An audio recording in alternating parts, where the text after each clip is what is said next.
microphone. I'm gonna have to use my big girl voice, so if you can't hear, just like throw your hands up and I'll try to talk louder. So you stole my thunder because I was gonna talk about this. The Lights On Parade was incredible. I don't think I've ever seen so many people there. I mean, there were people lined up along Monterey Street. There were people all along San Benito and even down 5th Street. It was incredible, and it was a really wonderful community effort between the Downtown Association, Parks and Rec, the staff, and all the volunteers. And then we had a lot of supporters, a lot of sponsors from the local business community. So it was really a great effort, and seeing everybody there, it just warmed my heart. And the tree lighting was really fun. It's a huge 17-foot tree from Bordeaux, and just beautiful. So you have to check it out. It's all lit up now. So that was Saturday. It was really great. So I think some of you may have heard this spiel before because I did give it at Benito Link Forum. So I've kind of changed it up a little, so hopefully it won't be boring to you. But yeah, it's hard to believe it's been a year since I was sworn in, and it's been quite a year. A week after I took office was the hospital crisis, and then 2 weeks later was all the flooding in San Benito County, and so it was. It's been quite a year, and I know many of you have probably heard about our unfortunate behavior by a council member and how our council meetings have been kind of challenging and disrupted a lot.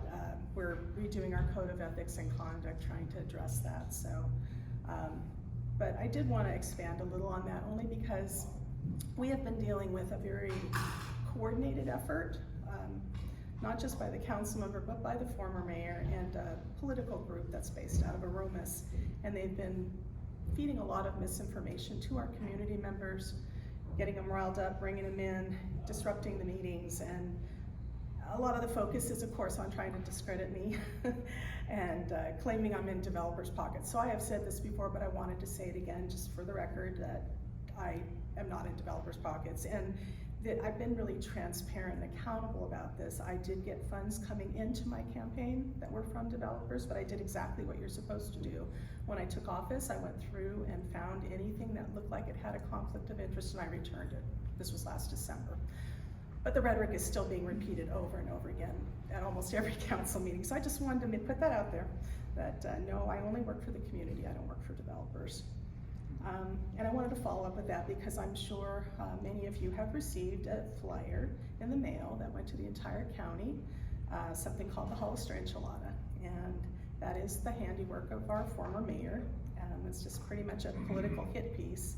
And I've heard that he's getting ready to run for office again, so I think this was a prelude, but I did want to address it because one of the claims that I've been asked about a lot is, are you trying to build 20,000 more homes in the city of Hollister? And no, we don't have plans to build 20,000 homes. And to put that, how ridiculous that claim is in perspective, there's only about 12,000 homes in all of Hollister. So this idea that we're building 20,000 homes in a couple little strips of land just outside the city limits it's ridiculous and untrue. And the other claim that people are concerned about is that we're converting 2,000 acres of farmland to residential. That's not true either. What it refers to is the sphere of influence, and I don't know how much you all know or want to know about the sphere of influence, but it's part of our general planning process is to identify areas outside of the city limits that have an impact on the city, where there's development going on or planned. But we kind of identify those areas and we include that as part of our planning area, our sphere of influence. But we don't have control over that. That's still county land. It's not necessarily going to be annexed. It could be at some point in the future, but the general plan document is a 30-year document, so it's forward-looking.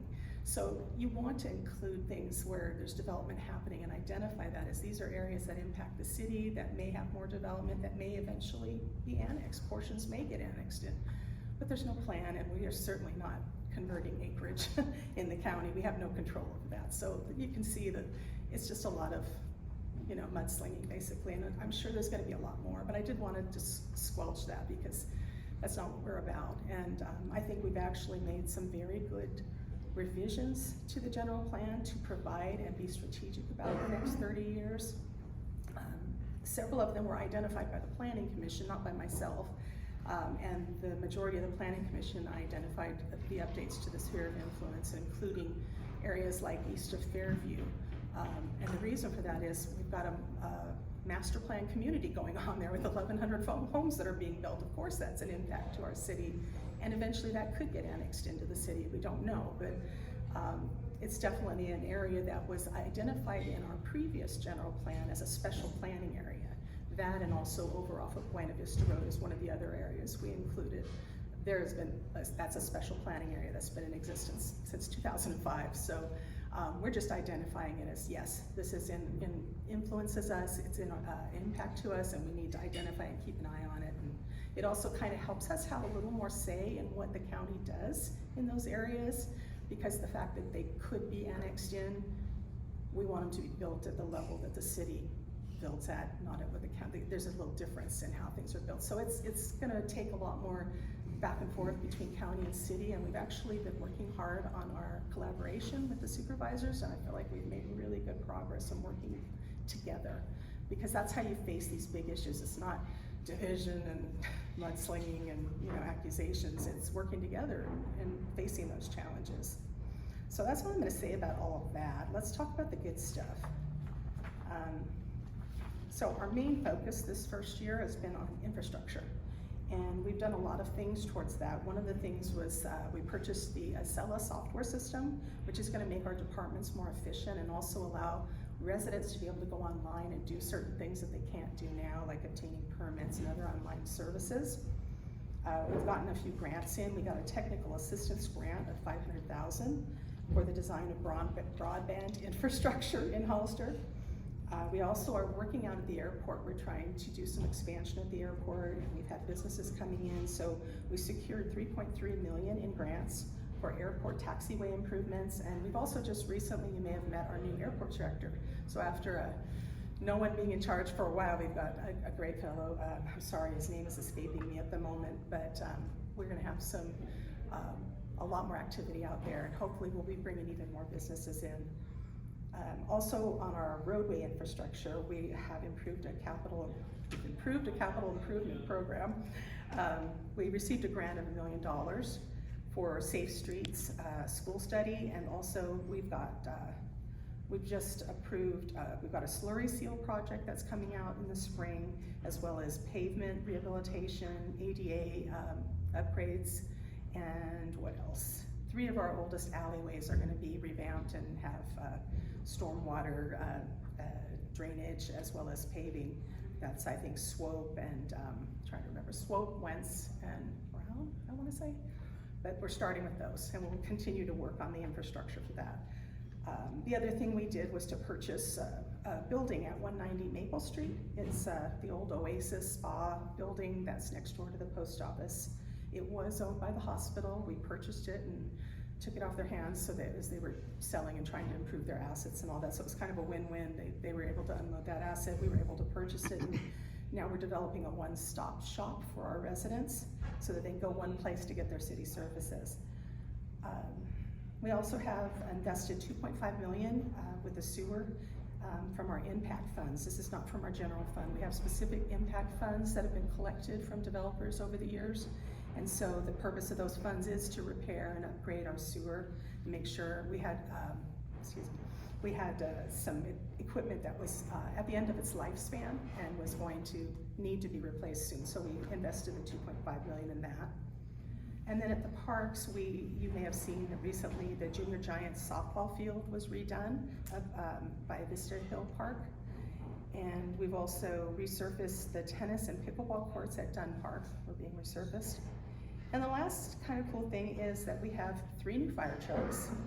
We recently hired 4 new police officers and 5 new firefighters. So we've been beefing up our safety and security folks, and that kind of translates to a better quality of life and more safety for our residents. So I'm really happy about those additions.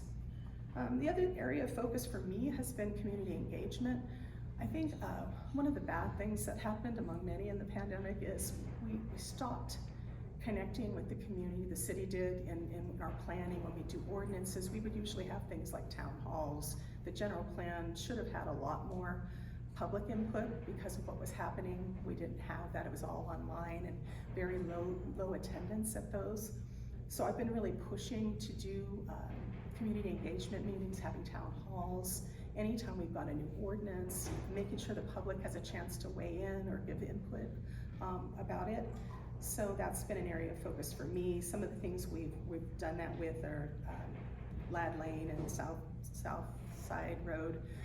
The community there didn't have any say when they weren't given any input into the planning process for that, so the neighbors were able to come in, weigh in on it, and now we're moving forward with fixing it. So that's one of the things that's going to be part of the capital improvements that are going to happen this spring, is to restripe that. We're working on an inclusionary housing ordinance, which is basically to help increase affordable housing here. And so we held a community outreach for that, and also our mobile food truck ordinance, as well as RV ordinances. All those we managed to have the community meetings, which I think are vital. Even though it's been a little difficult at meetings, because we have had, like I said, a coordinated group coming in with a lot of not so positive things to say, I really welcome the engagement. I think bringing the community in and letting them have a say and be involved in local government, that hasn't happened a lot over the years. And so I really want to encourage anyone who has a concern, bring it in. You have 3 minutes, you can talk about anything that's related to Hollister. So there's that. So I guess in closing, I just, one of my things that I've seen since I've taken office is we tend to be very reactive and not proactive.